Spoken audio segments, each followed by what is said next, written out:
আজকের video tutorial ক্লাসটিতে আমরা দেখব এমএস ওয়ার্ডে আমরা একটি ডকুমেন্টসকে সাজানোর জন্য ফন্ট স্টাইল কিভাবে চেঞ্জ করব, ফন্টকে বড় ছোট কিভাবে করব এবং বোল্ড, ইটালিক, আন্ডারলাইন দিয়ে আমাদের ডকুমেন্টসটিকে আমরা কিভাবে সুন্দরভাবে সাজাবো। তাহলে চলুন আজকের ক্লাসটি শুরু করা যাক। Can I be your superhero?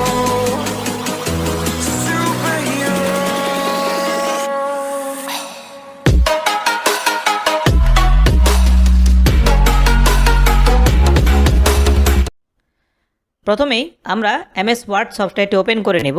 পূর্বের ক্লাসে আমরা দেখেছি যে এমএস ওয়ার্ড আমরা কিভাবে ওপেন করব, এমএস ওয়ার্ডের যে ভার্সনগুলো আছে এই ভার্সনগুলোর মধ্যে কি পার্থক্য রয়েছে, এই ব্যাপারগুলো নিয়ে আমরা পূর্বের ক্লাসে আলোচনা করেছি। আপনি যদি পূর্বের ক্লাসটি না দেখে থাকেন তাহলে অবশ্যই আমাদের পূর্বের ক্লাসটি দেখে নেবেন। আজকে আমরা শিখব যে আমরা এমএস ওয়ার্ডে কিভাবে টাইপিং করব এবং উপর থেকে ফন্ট ফ্যামিলি, সাইজ, বড় ছোট করা, বোল্ড করা, এই কাজগুলো আমরা কিভাবে করব। তো প্রথমে আমরা শুরু করি। প্রথমে আমরা যে সামনে স্ক্রিনটি দেখতে পাচ্ছি, হোয়াইট যেই জায়গাটা আছে এটা হচ্ছে আমাদের কাজ করার জায়গা, অর্থাৎ যে কোনো কিছু টাইপিং অথবা যে কোনো ডকুমেন্টস তৈরি করার জন্য যে স্পেসটি আমাদের থাকবে সেটা হচ্ছে আমাদের এই হোয়াইট জায়গাটি। তো আমরা মাঝখানে সিম্পলি ক্লিক করি। যখন আমরা ক্লিক করব তখন আমি লক্ষ্য করি যে এখানে আমি যে ক্লিক করেছি সেই জায়গাটির পাশে দিয়ে কিছু মার্জিন আমার অটোমেটিক ব্লক হয়ে আছে। তো এটা হচ্ছে পেজ মার্জিন বলা হয়, যেটা আমরা সামনের ক্লাসগুলোতে দেখব যে এটা অটোমেটিকলি এখান থেকে কেন সিলেক্ট হলো। অর্থাৎ আমরা যখন কাজ করছি তখন হচ্ছে আমরা A4 ফরম্যাট নিয়ে কাজ করি। তো আমরা লক্ষ্য করব যখন আমরা দোকানে কোনো ফাইল প্রিন্ট করি তখন হচ্ছে A4 কাগজ থেকে চতুর্দিক থেকে একটা মার্জিনের গ্যাপ থেকে যায়। তো এটা হচ্ছে একটা স্ট্যান্ডার্ড ফরম্যাট যে আপনি যখন কোনো ডকুমেন্টস তৈরি করবেন তখন হচ্ছে চতুর্দিক থেকে একটা মিনিমাম মার্জিন আপনি গ্যাপ রেখে করবেন। তো যার ফলে অটোমেটিকলি যখন আমি একটি ফাইল নিলাম, একটি নতুন ডকুমেন্টস নিলাম, তখন হচ্ছে অটোমেটিকলি আমার সেই গ্যাপটি এখানে রয়ে গিয়ে আমার মাউসের কার্সারটি এখানে চলে এসেছে। তো যে জায়গাটিতে বিপ বিপ করছে সেই জায়গাটি হচ্ছে আমার লেখার জায়গা, অর্থাৎ আমি সেখান থেকেই লেখা শুরু করব। তো আমি প্রথমেই এখানে কিছু লিখি। ফর এক্সাম্পল আমি এখানে লিখি ওয়েলকাম।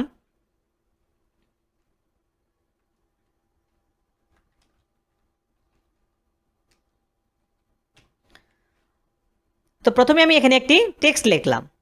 তো লেখার পরে হচ্ছে গিয়ে যে আমি এই লেখাগুলোকে কিভাবে ডিজাইন করব। তো এর আগে টুকিটাকি কিছু ছোটোখাটো কাজ আমরা পরিচয় হই, অর্থাৎ যে কোনো কিছুকে সিলেক্ট করার জন্য আমরা এখানে মাউস দিয়ে ক্লিক করব, দেন হচ্ছে আমি চেপে এটাকে যদি ড্র্যাগ করি তাহলে হচ্ছে আমার এই জায়গাটি সিলেক্ট হয়ে যাবে। সিলেক্ট হয়ে যাওয়ার পরে আমি এই সিলেক্টেড জায়গাগুলোকে আমি অনেক কিছুই করতে পারবো, অর্থাৎ আমি কপি করতে পারবো, আমি কাট করতে পারবো, পেস্ট করতে পারবো। ফর এক্সাম্পল আমি যদি এইটুকু লেখাকে এখন কপি পেস্ট করতে চাই তাহলে আমি কিভাবে করব। তো প্রথমে আমি যতটুকু জায়গাকে কপি করতে চাচ্ছি ততটুকু জায়গাকে আমি সিলেক্ট করব। ফর এক্সাম্পল আমি ওয়েলকাম কপি করতে চাচ্ছি, তাহলে যদি আমি ওয়েলকামে ডাবল ক্লিক করি তাহলে আমি দেখবো আমার এই লেখাটি সিলেক্ট হয়ে গিয়েছে। তো সিলেক্ট করার জন্য আমরা দুইটি নিয়ম দেখলাম। একটা হচ্ছে যে আমি ক্লিক করে যদি ড্র্যাগ করি তাহলে হচ্ছে আমার লেখাটি সিলেক্ট হবে, অথবা আমি যদি ডাবল ক্লিক করি তাহলে হচ্ছে আমার নির্দিষ্ট যেই ওয়ার্ডটি আছে সেই ওয়ার্ডটি আমার এখানে সিলেক্ট হয়ে গিয়েছে। তো আমি যদি কয়েকটা ক্লিক করি, অর্থাৎ 2-3টি ক্লিক করি, তাহলে আমি দেখব আমার যে পুরো প্যারাটি আছে সেই প্যারাটি সিলেক্ট হয়ে গিয়েছে। তো এভাবে সিলেক্ট করে আমরা শুধু কপি পেস্ট কাজ না, আমরা যে কোনো কাজ করার জন্য, অর্থাৎ ফন্ট ফ্যামিলি চেঞ্জ করা, আমাদের লেখাকে বড় ছোট করা, যে কোনো কাজ করার জন্য আমাদের এই সিলেক্টিং হচ্ছে খুবই ইম্পর্টেন্ট। তো সিলেক্ট করার পরে আমরা কি করতে পারবো আমরা দেখি। তো প্রথমেই যেহেতু আমরা বললাম কপি পেস্টের কথা, যে কোনো লেখাকে আমি যদি কপি পেস্ট করতে চাই তাহলে হচ্ছে উপরের বাম পাশে আমার কিছু এখানে অপশন দেয়া আছে, কাট দেয়া আছে, কপি দেয়া আছে, এখানে পেস্ট দেয়া আছে। অথবা আমি সিলেক্টেড জায়গার রাইট বাটন ক্লিক করব, ক্লিক করলে আমার এখানে আমি কপি কাটটি পেয়ে যাব। অথবা আমি কিবোর্ড থেকে যদি কপি করতে চাই তাহলে হচ্ছে আমি Ctrl+C প্রেস করব। আমরা এই শর্টকাটগুলো মুখস্থ করে ফেলবো, কারণ হচ্ছে আমাদের কাজের জন্য কপি পেস্ট কাট, পিছে যাওয়া অর্থাৎ আন্ডু করা, এই জিনিসগুলো আমাদের খুবই প্রয়োজনীয়। তো আমরা কপি করার জন্য যে ফরম্যাটটি শিখলাম আমরা Ctrl+C প্রেস করি। সি প্রেস করার সাথে সাথে আমার এই লেখাটি কপি হয়ে গিয়েছে। তো এখন যদি আমি এন্টার প্রেস করি নিচের লাইনে যাওয়ার জন্য, যে কোনো লাইন থেকে নিচের লাইনে যাওয়ার জন্য আমাদের এন্টার প্রেস করতে হয়। তো এখন যদি আমি এই লেখাটি এখানে পেস্ট করতে চাই আমি সেমভাবে উপর থেকে পেস্টে ক্লিক করতে পারি, অথবা আমি রাইট বাটন ক্লিক করেও পেস্টে দিতে পারি, অথবা Ctrl+V প্রেস করতে পারি। তো আমি এখানে পেস্টে ক্লিক করি, তাহলে আমি দেখব সাথে সাথে আমার লেখাটি এখানে পেস্ট হয়ে গিয়েছে। তো আমি যদি আমার শর্টকাটটি ভুলে যাই তাহলে আমি এখানে কার্সার রাখলেই দেখব যে এখানে লেখা আছে পেস্ট, ব্র্যাকেট দিয়ে দেওয়া আছে Ctrl+V। অর্থাৎ আমি যদি কোনো লেখাকে কপি পেস্ট করে কাজ করতে চাই তাহলে হচ্ছে আমাকে কন্ট্রোল সি প্রেস করতে হবে কপির জন্য, কন্ট্রোল ভি প্রেস করতে হবে পেস্ট করার জন্য। তো শর্টকাটগুলো আমরা একেবারেই ভালোভাবে মুখস্থ করে ফেলবো। আমাদের এই সমস্ত কাজ করার জন্য শর্টকাট হচ্ছে খুবই ইম্পর্টেন্ট। আপনি যখন কাজ করবেন আপনার অনেক রকম কপি পেস্টের কাজ আসবে, তো সেই ক্ষেত্রে আপনি বারবার উপর থেকে যদি কপি কাট করতে চান তাহলে আপনার অনেক সময় লেগে যাবে। তো এই ছিল আজকের ক্লাসের প্রথম কাজ আমাদের, যে আমি একটি লেখাকে কিভাবে কপি পেস্ট করে আমার ডকুমেন্টসে আমি কাজ করব। সেকেন্ড হচ্ছে আমি আমার এই ফন্ট স্টাইলটিকে চেঞ্জ করতে চাচ্ছি, অর্থাৎ আমি যে ফন্ট স্টাইলটি এখানে ব্যবহার করা হয়েছে সেই ফন্ট স্টাইলটা যদি আমি এখানে লক্ষ্য করি, ফন্ট স্টাইল চেঞ্জ করার জন্য উপর থেকে আমি এই বারটিকে ব্যবহার করব। তো এই তীরটিতে আমি ক্লিক করি, তাহলে আমি দেখব অ্যারো মার্কে ক্লিক করার সাথে সাথে আমার নিচে নানা রকম ফন্ট স্টাইল চলে এসেছে। তো এখান থেকে আমি যে কোনো ফন্ট স্টাইল যখন অ্যাপ্লাই করব তখন আমি দেখব আমার লেখার যে স্টাইলটি আছে সেই স্টাইলটি এখানে চেঞ্জ হয়ে গিয়েছে। তো লেখার স্টাইলগুলো আমরা সাধারণত চেঞ্জ করে থাকি হেডিং তৈরি করার জন্য, অথবা যখন কোনো কোম্পানি প্রোফাইল তৈরি করি, যখন কোনো অন্য কোনো ডকুমেন্টস নিয়ে কাজ করি যেটাতে ডিজাইন আমাদের দরকার হয়, তখন হচ্ছে আমরা এই ফন্ট ফ্যামিলিগুলো ইউজ করে আমাদের ডকুমেন্টসগুলোকে তৈরি করব। আদারওয়াইজ আমরা স্ট্যান্ডার্ড ফরম্যাট যেটা আছে সেটা হচ্ছে এরিয়াল ব্ল্যাক অথবা টাইমস নিউ রোমান। তো আমি যদি খুঁজে না পাই আমি এখানে ক্লিক করব, অবশ্যই আমার লেখাটিকে সিলেক্ট করে রাখবো। এখানে যদি আমি টাইমস নিউ রোমান লিখি, ফর এক্সাম্পল TIMES দেওয়ার সাথে সাথে আমার এখানে টাইমস নিউ রোমানটি চলে এসেছে। প্রেস এন্টার দেওয়ার সাথে সাথে আমার ফন্ট ফ্যামিলিটি টাইমস নিউ রোমানে কনভার্ট হয়ে গিয়েছে। তো আমি এখানে লক্ষ্য করি আমার উপরের যে ওয়েলকাম লেখাটির ফন্ট স্টাইলটি আছে এবং নিচের যেটি আছে সেটা কিন্তু সেম না, কারণ হচ্ছে নিচের যেটা আছে সেটা হচ্ছে ফন্ট ভিন্ন ফন্ট বাই ডিফল্ট ফন্ট, এটা এরিয়াল ব্ল্যাকও সেম, আর উপরেটা আছে টাইমস নিউ রোমান। তো আমরা চেষ্টা করব যখন যে ফন্টটিকে নিয়ে আমরা কাজ করব আমাদের পুরো পেজের মধ্যে সেম ফন্টটি রাখার জন্য আমরা চেষ্টা করব। এক্সেপশনাল হচ্ছে হেডিংয়ের ক্ষেত্রে, হেডিংয়ে চাইলে আমরা কিছু বোল্ড আকারের ফন্ট ইউজ করতে পারি। তারপর আমরা চেষ্টা করব যদি আমরা এরিয়াল ব্ল্যাক নিয়ে কাজ করি, যদি আমরা টাইমস নিউ রোমান নিয়ে কাজ করি, তাহলে আমরা চেষ্টা করব যে এই যেই ফন্ট নিয়ে আমরা শুরু করেছি সেই ফন্ট দিয়ে আমাদের পুরো পেজটিকে সাজানোর চেষ্টা করব। তো এই ছিল ফন্ট ফ্যামিলি। ফন্ট ফ্যামিলি ব্যবহার করে আমরা কিভাবে কাজ করব আমরা এক্সাম্পল এক্সারসাইজে দেখব যে এগুলো কীভাবে সুন্দরভাবে ব্যবহার করতে হয় ডকুমেন্ট সাজানোর জন্য। এরপরে দেখি ফন্টের সাইজকে বড় ছোট করা, অর্থাৎ এই লাইনটিকে আমি হেডিং করতে চাচ্ছি, তো সেই ক্ষেত্রে আমি কি করব, আমি লাইনটিকে সিলেক্ট করি, দেন হচ্ছে এই পাশেই যে 11 দেওয়া আছে এটা হচ্ছে ফন্ট সাইজ। তো আমি এখানে ক্লিক করি, ক্লিক করলে আমি এখানে নানা রকম সাইজ পেয়ে যাব। আমি যখন কার্সার মুভ করছি তখন আমি লক্ষ্য করব যে আমার ফন্ট ফ্যামিলিটি ফন্ট সাইজটি বড় হচ্ছে, বড় ছোট হচ্ছে। তো আমি যদি 36 দেই তাহলে আমি দেখব যে আমার ফন্ট সাইজটি এখানে বড় আকারের হয়ে গিয়েছে।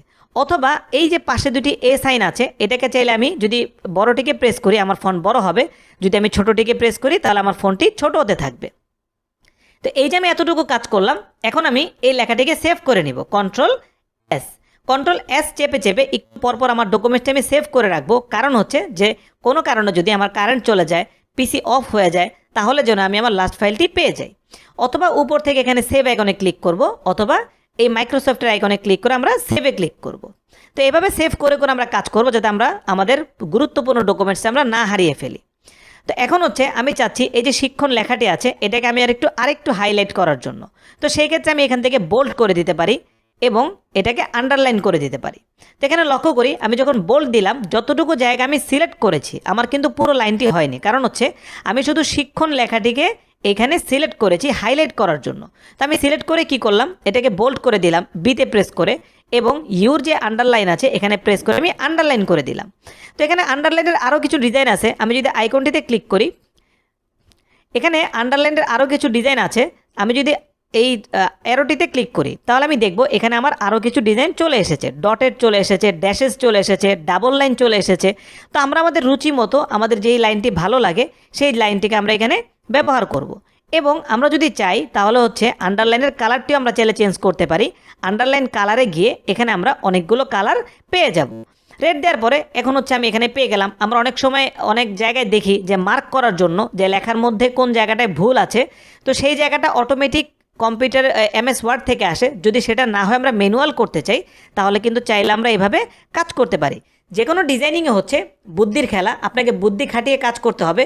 এর জন্য প্রথমে হচ্ছে আপনাকে ভালোভাবে কাজটাকে শিখে নিতে হবে, এরপরে হচ্ছে আপনি বুদ্ধি খাটিয়ে কাজ করবেন যে কাজটা আমার কোথায় থেকে গিয়ে কিভাবে কি করতে হবে। তো এই দেখলাম আমরা আন্ডারলাইন কিভাবে করব, বোল্ড কিভাবে করব। এরপরে মাঝখানে যেটা আছে সেটা হচ্ছে ইটালিক, অর্থাৎ আমি যদি 2তে সিলেক্ট করি দেন ইটালিক করি তাহলে আমি দেখব লেখাটি এখানে একটু অ্যাঙ্গেলের মতো ইটালিক ফরম্যাট হয়ে গিয়েছে। তো এভাবে আমরা আমাদের লেখাকে ডিজাইন করব, আন্ডারলাইন করব, বড় ছোট করব।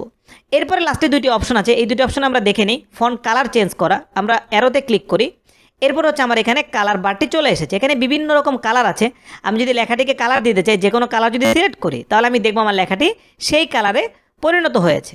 তো সেমভাবে আমি অ্যারোটিতে ক্লিক করি, মোর কালারে চলে যাই। এখান থেকে হচ্ছে আমি চাইলে যে কোনো কালারকে তৈরি করতে পারি, অর্থাৎ এখানে অনেক রকম কালার দেওয়া আছে। আমি যদি এখানে ড্র্যাগ করে করে যে কোনো কালারকে সিলেক্ট করে ওকে দেই, তাহলে আমি দেখবো আমার লেখাটি সেই কালারে হয়ে গিয়েছে। এখন উপর থেকে আমরা মাইক্রোসফট বাটনটিতে চলে যাই। এরপরে আমরা সেভ এজ বাটনটি শিখে। সেভ এজ হচ্ছে যে আমি যে ডকুমেন্টসটি নিয়েছি সেই ডকুমেন্টসটি আমি নষ্ট করতে চাচ্ছি না, অর্থাৎ এইরকম আরেকটি ডকুমেন্টস আমি কাজ করতে চাচ্ছি। তো আমি এখানে সেভ অ্যাজ দিই। সেভ অ্যাজ দেওয়ার পরে সেমভাবে ডিরেক্টরি সিলেক্ট করি। এখন আমরা লক্ষ্য করি এতক্ষণ যখন আমি সেভ দিয়েছি আমার doc2 এর মধ্যেই ফাইলটি সেভ হয়েছে, কিন্তু যখন আমি সেভ অ্যাজ দিলাম তখন হচ্ছে আমার নতুনভাবে আবার সেভ করার জন্য আমার উইন্ডোটি চলে এসেছে। এর কারণ হচ্ছে আমি যখন এখন এই ফাইলটি সেভ করব, এটা doc2-তে সেভ হবে না, এটা doc3 নামে একটি ফাইল সেভ হবে। তো আমি doc3 দেই।